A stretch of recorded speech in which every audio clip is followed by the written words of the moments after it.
दोस्तों, हमारी दुनिया कई तरह के रहस्यमयी चीजों से भरी पड़ी है। कुछ घटनाएं ऐसी होती है जिन पर यकीन करना भी मुश्किल होता है। इनमें से कई कहानियां सिर्फ लोक कथाएं बनकर रह जाती है और अपने पीछे छोड़ जाते हैं एक ऐसी मिस्ट्री जो आज भी हमें हैरान कर देती है। इसी में से एक घटना है ग्रीन चिल्ड्रंस ऑफ वुल्फ पिट। ये घटना 12वीं शताब्दी के यूरोप की है, जो समय इंग्लैंड के लिए बहुत ही उथल पुथल से भरा था।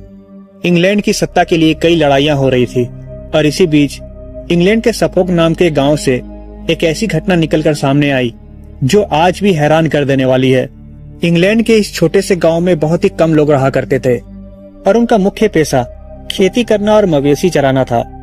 उनके गांव के आसपास बहुत सारे भेड़िए रहा करते थे जो अक्सर उनके भेड़ बकरियों को उठाकर ले जाते थे।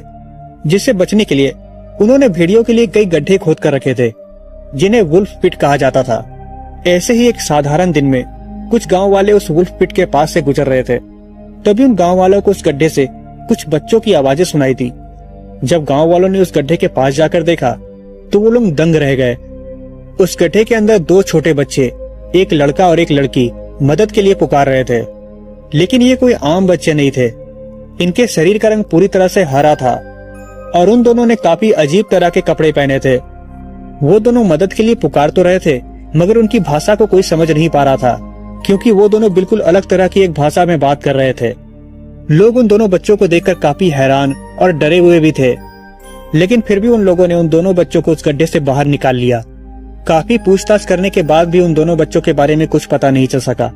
वो दोनों बच्चे कहाँ से आए थे, उनके माता पिता कौन थे, ये कोई समझ नहीं पा रहा था, क्योंकि उनकी भाषा बिल्कुल अलग थी। वो बच्चे काफी भूखे थे, इसलिए गांव वालों ने उन्हें कुछ खाने के लिए भी दिया, लेकिन वो बच्चे उनमें से कुछ भी नहीं खा रहे थे, मानो उन लोगों ने वो खाना जिंदगी में पहली बार देखा हो।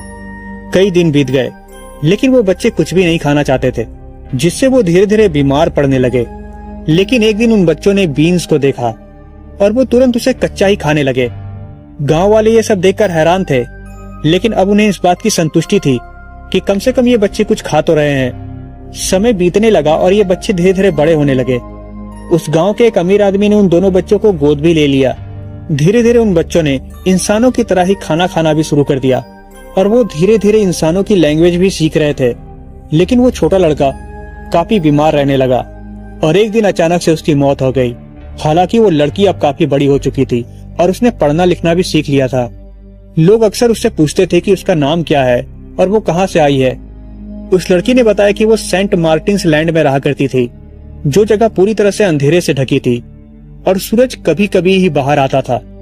एक दिन वो दोनों भाई बहन अपने मवेशियों को चरा रहे थे, तभी उन्हें सामने एक गुफा दिखाई दी। वो दोनों भाई बहन उस गुफा के अंदर चले गए, लेकिन जब वो भाई बहन उस गुफा से बाहर आए तो वो बिल्कुल ही एक अलग से दुनिया में थे। उन दोनों ने वापस जाने की कोशिश भी की, लेकिन तब तक वो गुफा वहां से गायब हो चुकी थी। उन दोनों ने आसपास बहुत खोजा, लेकिन वो गुफा उन्हें कहीं नहीं मिली। माना जाता है कि जैसे जैसे उन बच्चों ने आम इंसानों की तरह खाना खाना शुरू किया, वैसे वैसे उनका स्किन का कलर भी आम इंसानों जैसा होता चला गया। वो लड़की उसी गांव में पली बड़ी और उसने वहां एक लंबी जिंदगी भी बिताई। इस कहानी में कितनी सच्चाई है ये तो कोई पूरी तरह से नहीं जानता। हालांकि 1189 में उस समय के famous writer William of Newberg ने अपनी किताब हिस्टोरिया रीरम एंग्लिकारम में इन दोनों बच्चों का जिक्र किया है।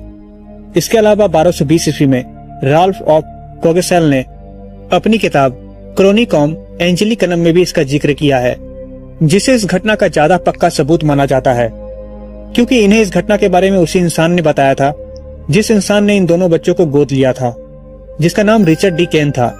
कुछ लोग मानते हैं कि ये बस रिफ्यूजी बच्चे थे जो कि इंग्लैंड के युद्ध के समय अपने माँ बाप से बिछड़ गए थे और हो सकता है कुपोषण की वजह से इन्हें क्लोरोसिस नाम के एक आयरन डिफिशियंसी वाली बीमारी हो गई हो, जिससे त्वचा का रंग हल्का नीला या हरा दिखाई पड़ता है। ये बीमारी उस समय के गरीब और कुपोषण से ग्रसित बच्चों में ज्यादा दिखाई पड़ती थी। उस जमाने के लोग जादू टोने जैसी चीजों पर भी बहुत विश्वास रखते थे, इसलिए भी इन्हें कई कहानियों में दूसरी दुनिया से आए बच्चों की तरह दिखाया जाता है और कई लोग इन्हें अंडरवर्ल्ड की दुनिया से आए हुए बच्चों की तरह देखते हैं, क्योंकि उस जमाने के लोग हॉलो अर्थ की थ्योरी पर भी भरोसा किया करते थे। लोगों का मानना था कि जमीन के नीचे गॉब्लिन जैसे कई अजीबोगरीब चीजें रहा करती है।